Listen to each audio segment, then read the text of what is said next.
Still day one here at practice at Sam Rayburn Reservoir for the FLW Tour stop here.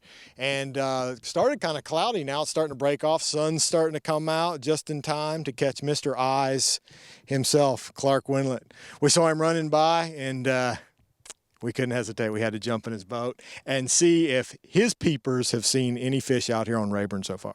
You know, I really hadn't seen much. I mean, I've seen a few cruising around, but they're little. Every one I've seen is, and I don't know if that's going to be a deal or not. You know, most of this lake's not very clear, and yeah, I got the pleasure of fishing yesterday over at Toledo, and you know, they just had a rayovac over there, and a good friend of mine won it sight fishing, and you know, I mean, it's that time of year. It's time. I mean, we've had cold for so long, and all of a sudden we finally get warm.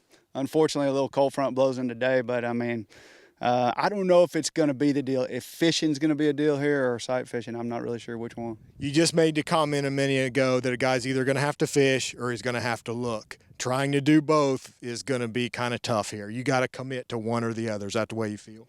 Yeah, I mean, you know, I'd love to find a few big ones, and then, you know, maybe that can bolster your sack. I don't know, but I mean, from what I've seen today, there isn't very many. And I know they're spawning. I just think they're spawning where you can't see them that good. I mean, you know, there's just not very clear water here, and so, you know, I think that's going to be just a little bit tough. And where the clear water is, the water's colder. It's, you know, you can get in the very, very backs, and it's a little bit warmer, but it's pretty dirty back there. Is this lake, is it more off color than it has been in the past, or is this a normal color? It's just harder to see on this lake? I hadn't really fished here in a long time, Rob. I mean, it's probably been 15 years since I even have been on this lake, besides pre-practice. Okay. And so what I'm seeing right now, it's definitely a lot dirtier than it used to be. I mean, it, you know, used to be there was grass in this lake, and I'm talking 20 years ago probably, you know, grass grew out to 20 feet, and it was gin clear. But it's just not, you know, it's not that way, and I don't think it's really been that way for a while. You know, grass goes through cycles. You and I've talked about it before, and right now there's grass here, but it doesn't grow deep.